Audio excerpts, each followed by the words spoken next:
بسم اللہ الرحمن الرحیم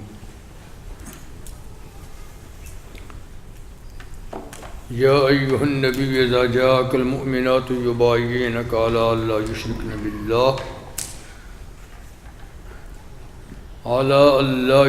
باللہ شیئا ولا یسرقن ولا یزنین ولا یقتلن اولادہن ولا یأتین ببہتان یفترینہ بین ایدیہن وارجلہن ولا یعصینک فی معروف فبایعہن واستغفر لہن اللہ ان اللہ غفور رحیم یا ایہا الذین آمنوا لا تتولوا قوما غضب اللہ علیہم قد یئسوا من الآخرة کما یئس الکفار من اصحاب القبور بسم اللہ الرحمن الرحیم سبح للہ ما فی السماوات وما فی الارض وهو العزیز الحکیم یا ایہا الذین آمنوا لم تقولون ما لا تفعلون کبر مقتا عند اللہ ان تقولوا ما لا تفعلون ان اللہ یحب الذین یقاتلون فی سبیلہ صفا کأنہم بنیان مرصوص وَإِذْ قَالَ مُوسَى لِقَوْمِهِ يَا قَوْمِ لِمَ تُؤْذُونَنِي وَقَدْ تَعْلَمُونَ أَنِّي رَسُولُ اللَّهِ إِلَيْكُمْ فَلَمَّا زَاغُوا أَزَاغَ اللَّهُ قُلُوبَهُمْ وَاللَّهُ لَا يَهْدِي الْقَوْمَ الْفَاسِقِينَ صدق اللہ العظیم۔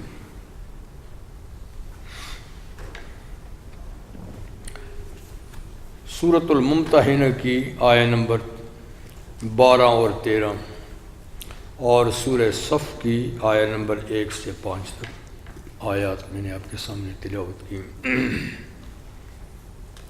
سورہ ممتحنہ کی ان آیات مبارکہ سے پہلے صلح حدیبیہ کے نتیجے میں ہونے والے واقعات میں سے ایک مسئلہ بیان ہوا تھا، وہ یہ کہ مکہ مکرمہ سے کوئی آدمی اگر مدینہ منورہ چلا جائے گا، چاہے وہ مسلمان ہی کیوں نہ ہو، تو مسلمان اس کو واپس کرنے کے پابند ہیں،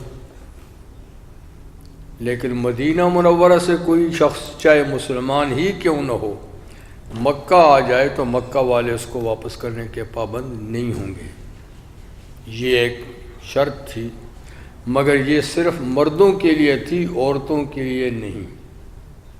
عورتیں اگر چلی جائیں تو ان کو واپس کرنا مسلمانوں کے لیے، چنانچہ کچھ خواتین مسلمان ہو کر مدینہ منورہ چلی گئیں تو کفار نے کہا ان کو واپس کرو شرائط کے مطابق۔ حضور نے فرمایا کہ یہ مردوں کے لیے شرط ہے، عورتوں کے لیے نہیں، ان کو ہم واپس نہیں کریں گے۔ تو ایسی خواتین جو ہجرت کر کے مدینہ آئی تھیں، ان کے بارے میں ایک مسئلہ بیان ہوا تھا کہ جب وہ آئیں تو تحقیقات کر لو، ان کا امتحان لے لو کہ وہ مسلمان ہو کے آئی ہیں، اسلام اور ایمان کی خاطر آئی ہیں، یا ان کی آمد کا مقصد کچھ اور ہے۔ کچھ اور ہے تو پھر جانے دو ان کو، لیکن اگر وہ مسلمان ہو کے آئی ہیں دین ایمان بچانے کے لیے تو پھر ان کو واپس مت بھیجو، اس لیے کہ ان کے آنے سے ان کے نکاح کافر شوہروں سے ٹوٹ چکے ہیں، وہ اب ایک دوسرے کے لیے حلال نہیں، جائز نہیں۔ یہ ہوا مسئلہ۔ پھر دوسری بات یہ تھی ان کے مہر کے سلسلے میں کہ اچھا وہ ان کو روک لو، ان کو واپس مت دو، تو جو کافروں نے ان کو مہر ادا کیے ہیں، خرچہ کیا ہے، اس کا کیا بنے گا؟ جی، یا پھر کوئی کافرہ عورت یہاں سے کافر ہو کر مرتد ہو کے چلی جاتی ہے مکہ، تو اس کا کیا ہوگا؟ تو اللہ نے فرمایا کہ وہی عورتیں تو اب کافرہ مسلمان کے لیے حلال نہیں، مسلمان مرد کافر عورت کے لیے حلال نہیں، یہ نہیں جائیں گی۔ البتہ جو اخراجات کیے ہیں اس کا تبادلہ کر لو، کافروں سے پوچھ لو تم نے کتنا مار لیا تھا مسلمان خاتون کو جو مسلمان ہو کے آئی ہے، جی وہ اس کو دے دو، اور تمہاری کوئی عورت کافر ہو کے ادھر چلی گئی ہے تو تم نے جو اس کو مار دیا ہے اس کا مطالبہ ان سے کر لو، سیدھی سیدھی بات ہے۔ لیکن یہ بات مسلمان تو اس پہ عمل کر لیں گے، اللہ کا حکم ہے، اور ان عورتوں کا جو مسلمان ہو کے آئی ہیں ان کا مہر ان کے شوہروں کو دے دیں گے، لیکن کافر تو ایسا نہیں کریں گے۔ تو اللہ فرماتے پھر اس کا دوسرا حال یہ ہے کہ جب کبھی تمہیں موقع ملے ان کے اوپر گرفت کرنے کا، جہاد کے ذریعے سے، جنگ کے ذریعے سے تمہارے قبضے میں آ جائیں، تو پھر اس کا یہ کر سکتے ہو کہ تم ان کافر مردوں کو ان عورتوں کا مہر مت دو، جو تمہیں نہیں دیتے تم بھی ان کا مت دو، بلکہ یہ مہر اس مسلمان مرد کو دے دو جس کی عورت کافرہ بن کے چلی گئی ہے، اور جس کا مہر وہ نہیں دے رہے وہ اس کو دے دو۔ سمجھے بات؟ تو یہ ایک مسئلہ ہے، ٹھیک۔ اب آیہ نمبر 12 میں رحمت عالم صلی اللہ علیہ وسلم سے خطاب ہے کہ نبی صلی اللہ علیہ وسلم، جب آپ کے پاس مومنہ عورتیں آئیں، ایمان لانے والی عورتیں آئیں، ایمان لا کر آپ کے پاس آئیں، اور یبایعنک وہ آپ کے ہاتھ پر اسلام کی بیعت کرنا چاہیں، ٹھیک، تو ان شرائط کے تحت جو یہاں پر ذکر ہیں، ان شرائط کے تحت آپ ان کی بیعت قبول کر لیں، ان کو بیعت کر لیں۔ پہلی شرط یہ ہے کہ وہ اللہ کے ساتھ کسی کو شریک نہیں ٹھہرائیں گی، دوسری یہ کہ وہ چوری کا ارتکاب نہیں کریں گی، تیسری یہ کہ وہ بدکاری اور زنا کا ارتکاب نہیں کریں گی، چوتھی یہ کہ وہ اپنی اولاد کو قتل نہیں کریں گی، جیسے کہ پہلے بیٹیوں کو قتل کر دیتے تھے، بعض لوگ بیٹوں کو بھی قتل کر دیتے تھے، اور ایک یہ کہ ولایتین بے بہتان، وہ ایسا الزام اور بہتان بھی نہیں لائیں گی جس کو وہ گھڑ لے اپنے ہاتھوں اور اپنے پاؤں کے درمیان۔ ہاتھوں اور پاؤں کے درمیان بہتان گھڑنے کا مطلب ہے ناجائز اولاد پیدا کر کے اپنے شوہر کے ذمہ لگائیں کہ نہیں صاحب یہ تو آپ سے ہے، یہ تو آپ سے ہے، تو اس کا نام ہے ہاتھوں اور پاؤں کے درمیان بہتان لگا کر شوہر کے ذمہ لگا دیں، یعنی ناجائز اولاد شوہر کے ذمہ لگائیں، یہ بھی نہیں کریں گی۔ اور ولا یعصینک فی معروف، ہر نیک اچھے کام میں جو آپ اچھے ہی کام کا ان کو کہیں گے اس میں وہ آپ کی نافرمانی نہیں کریں گی، بلکہ معروف کاموں میں آپ کی فرما برداری کریں گی۔ اگر یہ شرائط وہ پوری کرتی ہیں، ان کا اقرار کرتی ہیں، تو فبایعہن، آپ ان کی بیعت قبول کر لیں، واستغفر لہن اللہ، اور ان کے پچھلے گناہوں کی اللہ تعالیٰ سے مغفرت بھی طلب کریں کہ اللہ پچھلے گناہ ان کے معاف کر دیں، آئندہ کے لیے وہ ان کاموں کی پابندی کریں گی۔ تو ان اللہ غفور الرحیم، بے شک اللہ تعالیٰ بخشنے والے مہربان ہیں۔ بیعت کا بیان سورہ فتح میں بھی ہو چکا ہے، اور نبی کریم علیہ السلام نے ایک بیعت صحابہ کرام سے حدیبیہ کے مقام پر لی تھی، اور وہ شہادت عثمان غنی کی جو خبر لگی تھی اس کے انتقام اور بدلہ لینے کے لیے کہ بدلہ لیا بغیر ہم اب واپس نہیں جائیں گے، میرے ہاتھ پہ اس کی بیعت کر لو۔ تو 1500 صحابہ کرام نے آپ کے ہاتھ پہ بیعت کی تھی۔ بیعت کا لفظ جو ہے یہ اصل میں بے سے ہے۔ بے کا معنی عربی میں ہے بیچنا، یعنی ایک آدمی اپنا اختیار دوسرے کے ہاتھ بیچ دیتا ہے، اقرار کر لیتا ہے کہ جیسے آپ کہیں گے ایسا ہی میں کروں گا، اصل مطلب یعنی بیعت کا ہی ہوتا ہے۔ پھر بیعت دراصل ایک اقرار اور ایک ایگریمنٹ کا نام ہے جو دو آدمیوں کے درمیان ہوتا ہے، ایک لیتا ہے ایک دیتا ہے، ایک اقرار لیتا ہے ایک اقرار اس کو دیتا ہے کسی کام کی کرنے کا۔ اور بیعت کی کئی قسمیں ہیں. سب سے پہلے ہے بیعت علی الاسلام، جیسے کہ یہ خواتین آئی تھی فتح مکہ کے موقع پہ کہ ہمیں ہماری بیعت قبول کرے، ہم مسلمان ہوتی ہیں، تو وہ ان شرائط کے تحت یعنی آپ بیعت لے سکتے ہیں. تو یعنی کوئی آدمی کوئی مذہب چھوڑ کر اسلام میں آتا ہے، کسی کے سامنے اس کا اقرار کرتا ہے، تو یہ بیعت علی الاسلام ہوتی ہے کہ میں نے آپ کے ہاتھ پہ بیعت کر لی، مسلمان ہو گیا. ایک ہوتی ہے بیعت علی الجہاد، یہ صرف حاکم میں وقت لے سکتا ہے کہ میرے ہاتھ پہ بیعت کرو، اقرار کرو، وعدہ کرو کہ تم جہاد کرو گے، لڑو گے، جان کی بازی لگاؤ گے. اسی طریقے سے ایک ہوتی ہے بیعت توبہ کی کہ فلاں فلاں گناہ کرتے تھے، اب میرے ہاتھ پہ بیعت کرو، یہ گناہ اب نہیں کرو گے. بیعت علی الاطاعت، بات ماننے کی، اقرار کرو، نماز پڑھو گے، روزہ رکھو گے، فلاں فلاں فلاں فلاں یہ کام کرو گے، فلاں فلاں کام نہیں کرو گے. ٹھیک ہے نا. تو بزرگان دین میں جو بیعت چل رہی ہے وہ اسی طرح کی ہوتی ہے، کیونکہ نہ تو وہاں جہاد کی کوئی بیعت ہے، نہ بیعت علی الاسلام ہوتی ہے، بس توبہ کی ہوتی ہے اور التزام اطاعت کا کہ اطاعت کرے گے. ٹھیک ہے. ایسے ہی برکت کے لیے بھی کبھی ہوتی ہے.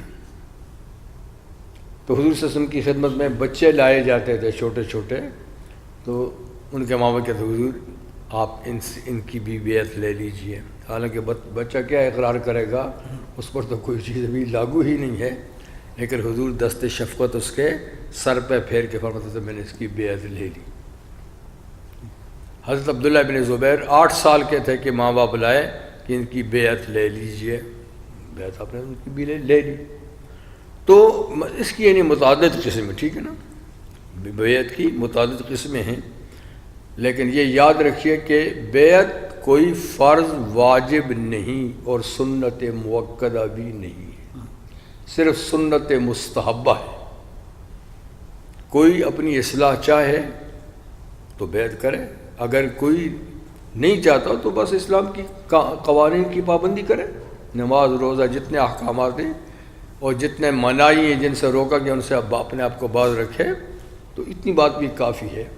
تو فرض واجب سنت موقدہ نہیں، مستحبہ ہے. کوئی نہیں کرتا ساری زندگی تو کوئی بات نہیں ہے، کرتا ہے اور یہ شرائط پوری کرتا ہے تو یہ مردوں کے لیے بھی ایسی شرائط ہیں، عورتوں کے لیے بھی یہ شرائط ہیں، تو کر سکتا ہے. تو بہرحال نبی کریم صلی اللہ علیہ وسلم صحابہ کے مختلف جماعت سے بھی ایسی بیعت لے لیا کرتے تھے، میرے ہاتھ میں بیعت کرو، نمازیں پڑھو گے، روزہ رکھو گے، اصلاح کے لیے. ایک ایک صحابی سے بھی آپ کبھی کبھی بیعت لے لیتے تھے. اچھا بھائی میرے ہاتھ میں بیعت کر، یہ کام کرے گا، یہ نہیں کرے گا. جیسے جریر بن عبداللہ بجری کہتے ہیں کہ مجھ سے حضور نے بیعت لی کہ نماز پڑھو گے، زکوٰۃ دو گے، روزہ رکھو گے اور ہر مسلمان کی بھلائی چاہو گے، ہر مسلمان کی بھلائی چاہو گے. کیونکہ میں نے ان چیزوں کی حضور کے ہاتھ پہ بیعت کی، اقرار کیا، ان کی میں پابندی کروں گا. اسی طریقے سے حضور صلی اللہ علیہ وسلم مناہی کی بھی لیتے تھے صحابہ کرام سے کہ یہ کام نہیں کرو گے. تو بہرحال یہ سب سے ایسی بیعت نہیں لی، کبھی کبھار 2-4 سے، کبھی 1 سے، کبھی کچھ فقراء صحابہ سے اس بات کی بھی حضور نے بیعت لی کہ میرے ہاتھ میں بیعت کرو کہ کسی سے مانگو گے نہیں، سوال نہیں کرو گے. اور پھر صحابہ اس کی اتنی پابندی کرتے تھے کہ اگر وہ کسی گھوڑے اونٹ پہ سوار ہو کے جا رہے ہوں اور ان کی لاٹھی گر جائے تو بھی کسی سے نہیں مانگتے تھے کہ بھئی یہ اٹھا کر مجھے دے دو. حالانکہ پاس کوئی آدمی ہوتا بھی خود اترتے اور اپنی لاٹھی اٹھا لیتے، کہتے ہیں ہم نے حضور سے بیعت کی تھی کہ کسی سے مانگیں گے نہیں. تو اتنی یعنی بھی پابندی کرتے تھے. تو یہ متعدد طرح کی یعنی اس قسم کی بیعتیں حضور سے سب بعض صحابہ اکرام سے بھی لیتے تھے. تو بیعت اور خلافت میں کیا خلیفہ بنا لیتے ہیں؟ خلیفت کا مطلب یہ کہ وہ دوسرے سے بیعت لے سکتا ہے. وہ بھی ایک ہی قسم ہے، وہ بھی ایک قسم ہے. وہ بیعت نہیں ہے، مطلب کہ ایک آدمی کی اصلاح آپ نے دیکھ لیا کہ اس نے اپنی اصلاح کر لی ہے، پھر آپ اس کو اجازت دیتے ہیں کہ اچھا بھائی آپ اوروں کی بھی اصلاح کے لیے بیعت لے سکتے ہیں، تو یہ آدمی آپ کا خلیفہ ہو گیا. اس کو کہتے ہیں خلافت. اور ایک بیعت خلافت ہے، وہ حضور کے بعد جو بھی مسلمانوں کا امیر ہوتا تھا خلیفہ، اس کی بیعت ہوتی تھی. جیسے کہ آج کل ووٹنگ ہوتی ہے، ایگریمنٹ کے معاہدے کے معنی میں بھی آتا ہے، یہاں جیسے بیعت رضوان ہے. ہاں بالکل ہی بیعت کا یہ معنی ہے، یعنی ایگریمنٹ کرنا، معاہدہ کرنا، اور یہ آج کل اقرار کرنا. مرشد مرید ان کے ہاتھ کے بیعت کرتے ہیں، وہ صرف گناہوں کی ہوتی ہے اور کسی کام کی نہیں. کیا آپ نے دیکھا کہ ایک آدمی نیک ہے، خود گناہوں سے بچتا ہے، خود اطاعت شعار ہے، ٹھیک ہے، تو آپ اس کے پاس جا کر بیعت کرتے ہیں کہ آپ میری بھی بیعت لے لیں، وہ آپ سے بھی ایسی ہی بیعت لے لیتا ہے. تو اس سے اتنا ہوتا ہے کہ آدمی سمجھتا ہے کہ مجھ سے کوئی پوچھنے والا ہے، میں غلطی کروں گا، میں نے اقرار کیا تھا جی، اگر اس کو پتہ چلے یہ کام ایسا کرتا مجھ سے پوچھے گا، تو تھوڑا سا جھجک ہوتی ہے انسان کو. اور اگر یہ نہیں ہوتا تو اس کو ذرا جھجک نہیں ہوتی. یہ تیسری بات ہے. تو یہ اس کو اصلاح کہتے ہیں. کوئی چاہے تو کرے. اس میں کہ نا وہ مسلک سے وابستگی بھی ہو جاتی ہے، اس سے نا مسلک کے مرشد کے ہاتھ میں بیعت کیا تو ادھر کہیں ہو گیا. نہیں ایسی تو چیز نہیں ہے.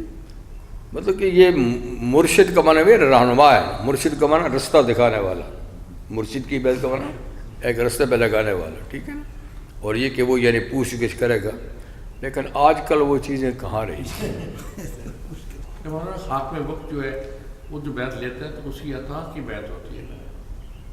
جی ہاں، جیسے ابو بکر صدیق دی ہے، وہ خلافت کی بیعت ہوتی تھی نا، خلافت کی بیعت ہوتی تھی کہ لوگ ان کی بیعت، ان سے بیعت کرتے تھے، یعنی اقرار کرتے تھے کہ آپ ہمارے امیر المومنین ہیں، ہم آپ کی اطاعت کریں گے. یہ ٹھیک ہے نا. تو یہ ہوتا ہے.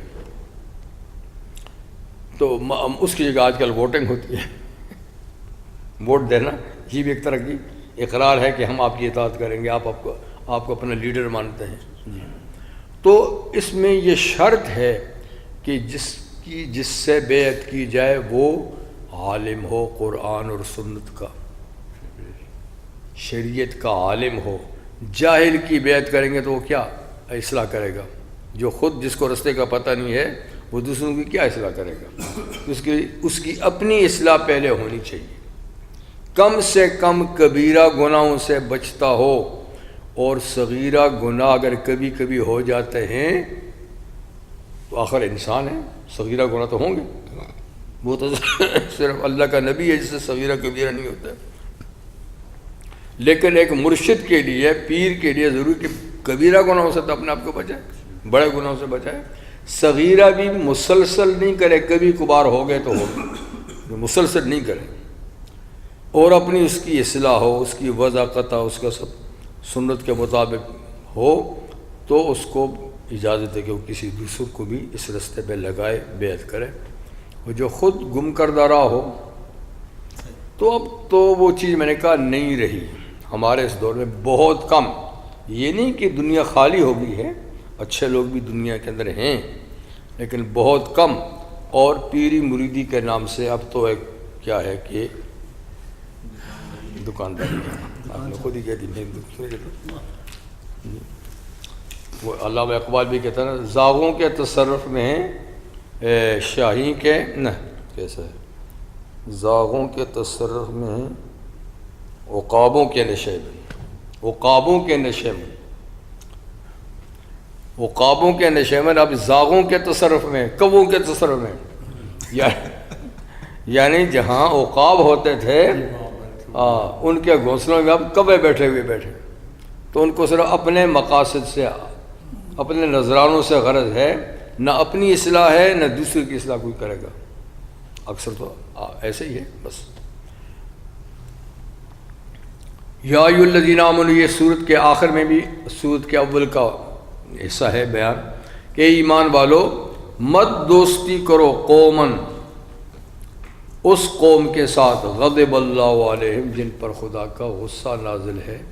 جیسے شروع میں کہا تھا نا خدا کے دشمنوں اور اپنے دشمنوں کو دوست نہ بناؤ، آخر میں پھر فرماتے ہیں کہ مت دوستی کرو اس قوم سے، ان لوگوں سے غضب اللہ علیہم جن پہ اللہ تعالیٰ کا غصہ نازل ہوئے. ظاہر بات ہے کافروں پہ خدا کا غصہ ہے.